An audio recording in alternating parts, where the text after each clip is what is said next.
Deep state భారతదేశంపై జరుగుతున్న అదృశ్య యుద్ధం. చాలా మంది ఈ డీప్ స్టేట్ గురించి అడుగుతున్నారు. అమెరికాలో సిఐఏ ఆపరేట్ చేసే డీప్ స్టేట్ అంటే ఏంటి అని, దీనికి భారతదేశానికి సంబంధం ఏమిటి అని, మోదీ గారిని హత్య చేయడానికి చేసిన ప్రయత్నాలు, ఇందులో అమిత్ షా గారు కూడా ఎలా చేరారు అని, రెడ్ ఫోర్ట్ బ్లాస్ట్ కి డీప్ స్టేట్ కి ఏం సంబంధం అని, ఇప్పుడు దేశంలో పరిస్థితి ఏమిటి అని, ఈ ప్రశ్నలన్నిటికీ సమాధానాలు చాలా లోతుగానే ఉంటాయి. ఇప్పుడు జరిగిన ఒక సంఘటనను చూడండి. కాశ్మీర్ టైమ్స్ అనే మీడియా ఆఫీస్ పై పోలీసులు ఎన్ఐఏ అధికారులు రైడ్ చేశారు. ఆ ఆఫీస్లోనే 47 AK 47 రైఫిల్స్, మిషన్ గన్స్ కూడా దొరికాయి. అయితే ఒక పత్రికా ఆఫీసులో ఇవి ఎందుకు? ప్రెస్ ఫ్రీడమ్ పేరుతో ఇది జరగడం ఏంటి? ఇలాంటి ఆయుధాలు దొరికితే మీకేమనిపిస్తుంది? దీన్ని అర్థం చేసుకోవడానికి 3 ముఖ్యమైన విషయాలు మనందరం తప్పకుండా తెలుసుకోవాలి. ఇది కేవలం భారత్ విషయం మాత్రమే కాదు, ప్రపంచ స్థాయిలో ఎక్కడైనా ఇదే జరుగుతోంది. డీప్ స్టేట్ గురించి తెలుసుకోవాలంటే లోతైన రీసెర్చ్ చేయాలి, ఎందుకంటే ఇది దేశ భద్రతకు సంబంధించిన విషయం కాబట్టి. నెంబర్ 1, సహజ వనరులపై దృష్టి సారించాలి. ఆఫ్రికానే ఉదాహరణ. ఇక్కడ మీకు ఒక షాకింగ్ నిజం చెప్తాను. ఆఫ్రికాలో బ్రిటిష్, ఫ్రెంచ్, బెల్జియం సామ్రాజ్యాలు తమ చేతుల్లోకి తీసుకున్న దేశాలున్నాయి. వాళ్ళు అక్కడ ప్రజలను హింసించి దేశాలను ఆక్రమించుకున్నారు. ఒక దేశానికి స్వాతంత్రం వచ్చిన తర్వాత ఆ దేశ అధ్యక్షుడు అమెరికాకు వెళ్ళాడు.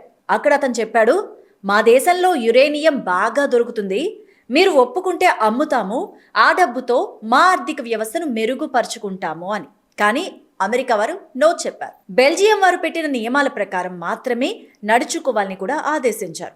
మాకు స్వాతంత్రం వచ్చింది కదా, ఇది మా ఇష్టం అంటూ అధ్యక్షుడు కూడా ప్రశ్నించాడు. నేను రష్యాకు అమ్ముతాను, పుతిన్ను కలుస్తాను అని కూడా అన్నాడు. కానీ కొద్ది వారాల్లోనే అతను హత్య చేయబడ్డాడు. ఇదే డీప్ స్టేట్ పరిస్థితి, పద్ధతి. మోదీ గారు, అమిత్ షా గారి విషయంలో కూడా ఇదే ప్లానింగ్ జరుగుతోంది. ఎందుకు? మీ దేశంలో ఉన్న సహజ వనరులు, మానవ వనరులు వాళ్లదే కావాలి. చరిత్రను వక్రీకరించడం, అలాగే మానసిక యుద్ధం. నెంబర్ 2, గాంధీ గారు ఆఫ్రికాకు ఎందుకు వెళ్లారు? ఒక ప్రసిద్ధ సీన్ లో గాంధీ గారిని ట్రైన్ నుంచి తోసేస్తారు. ఆ సమయంలో ఆయన ఈ బ్రిటిష్ సామ్రాజ్యాన్ని నేను అంతం చేస్తాను అని అనుకున్నారని మనం ఊహించుకుంటాం. కానీ నిజం ఏంటంటే ఆయన బ్రిటిష్ సామ్రాజ్యంలో ఒక వర్కర్ గా పనిచేయడానికి వెళ్లారు. ఆయన తనను తాను యజమాని సీటులో చూడాలనుకున్నాడు. కానీ వాళ్ళు ఒప్పుకోలేదు. ఆయన వాదన ఏంటంటే, మేము ఈ నల్లవాళ్లలాగా మీ బానిసలము కాము, మేము మీ సామ్రాజ్యం యొక్క పౌరులము. ఇక్కడ ఎటువంటి స్వాతంత్ర్యం, సంగ్రామం లేదు. ఎందుకంటే డీప్ స్టేట్లో అది జరగదు కాబట్టి. మీరు వాళ్లను ఎదిరించకూడదు. వాళ్ళు కోరిన సహజ వనరులు మీరే ఇచ్చేయాలి. మీరు self reliant India, make in India అని మాట్లాడితే వీళ్ళు అస్సలు ఒప్పుకోరు. నెంబర్ 3, భారతదేశంలో డీప్ స్టేట్ యొక్క చర్యలు. హోంమంత్రి అమిత్ షా గారు ఏం చేస్తున్నారో చాలా మందికి తెలియదు. నక్సలిజం పట్ల మనందరికీ సానుభూతి ఉండేది. కానీ ఈరోజు మన రాష్ట్రపతి ఒక గిరిజన మహిళ, ప్రజల్లో ఉంటూ కాలాన్ని మార్చేశారు. మీరు అడవుల్లో ఉండి గిరిజన ప్రజలను కాపాడతామని అనుకోవచ్చు, కానీ నిజం అది కాదు. అక్కడ ఉన్న వనరుల మీదే అందరి దృష్టి ఉంటుంది. సిఐఏ లాంటి ఏజెన్సీలు ఇక్కడే తిరుగుతూ ఉంటారు. మన అడవుల్లోకి వచ్చి ఎలాంటి ప్రకృతి వనరులు ఉన్నాయో చూస్తూ ఉంటారు. ఇక ఇంకొక ఉదాహరణ చూడండి. ఆంధ్రప్రదేశ్లో ఒక ప్రాంతంలో బాగా ఇనుప ఖనిజం అంటే ఐరన్ ఓర్ దొరుకుతూ ఉంటుంది. వీళ్ళు ఏం చేస్తారంటే ట్రక్కులుగా ఈ ఖనిజాన్ని తవ్వి చైనాకు పంపించేస్తూ ఉంటారు. చైనాలో అది శుద్ధి చేయబడి మళ్ళీ అదే ఖనిజాన్ని భారతదేశానికే అమ్ముతూ ఉంటారు. మన దగ్గరే మిషనరీ ఉంటే మనం ఇక్కడే చేసుకోవచ్చు కదా.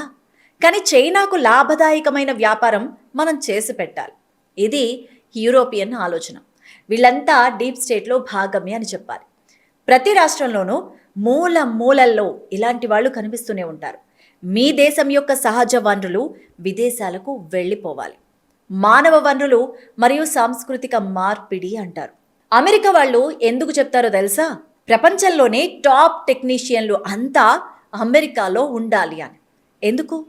మీ హ్యూమన్ రిసోర్సెస్ అమెరికాలో ఉంటే మీ దేశం ఎదగదు కదా. ఇదే వాళ్ళ అతి పెద్ద ప్లాన్. తర్వాతి స్థాయిలో గ్రామాల్లోకి వెళ్ళి చూడండి. మణిపూర్, మిజోరాం, త్రిపుర లేదా ఆంధ్రప్రదేశ్లోని కొన్ని గ్రామాలు. ఎక్కడైనా మతం మార్పిడులు, కన్వర్షన్స్ ఎక్కువగా జరుగుతూ ఉంటాయి. ఇది జరగడం వల్ల ఏమవుతుంది? ఆ ప్రజలు వేరే మతంలోకి వెళ్ళిపోయి వాళ్ళు అమ్మే ఉత్పత్తులే కొంటూ ఉంటారు. ఇది కూడా డీప్ స్టేట్లో ఒక భాగమని చెప్పాలి. ఇక టెక్నాలజీపై నియంత్రణ. మూడవ స్థాయి టెక్నాలజీ. ఈ టెక్నాలజీ పూర్తిగా అమెరికా చేతుల్లోనే ఉండాలి. అప్పుడే వాళ్ళు మాత్రమే ఎదుగుతారు. మిగతా వాళ్ళు ఎదగకుండా ఉండిపోతారు. ఈరోజు మీరు ఉపయోగించే గూగుల్, యూట్యూబ్, ఫేస్బుక్ అన్నీ అమెరికా వాటాలే. చైనా, పాకిస్తాన్, యూరోప్లోని ఎన్నో దేశాలు ఈ ప్రణాళికలో భాగమే. రూలింగ్ మీది, మీరే అధికారంలో ఉండాలి. కానీ పాలసీ మాత్రం మాది. మేం చెప్పినట్టే మీరు నడుచుకోవాలి. అలా చేస్తే మీరు అధికారంలో ఉంటారు. లేకపోతే మిమ్మల్ని తొలగించడం మాకు చాలా ఈజీ. కానీ పుతిన్ లాగా, మోదీ లాగా పులి మీద స్వారీ చేసే నాయకులుంటే వాళ్ళు తిరగబడతారు. ఈ డీప్ స్టేట్ ని భారత్లోనే, రష్యాలోనో లేకుండా చేస్తున్నారు కాబట్టే దేశంలో ఇలాంటి యుద్ధం జరుగుతోంది. ఇలా డీప్ స్టేట్ అనేక విధాలుగా ఎన్నో దేశాలను నాశనం చేస్తోంది. మరి ఈ కంటెంట్ పై మీ అభిప్రాయం ఏంటి అనేది కూడా కామెంట్ సెక్షన్లో కామెంట్ చేయండి.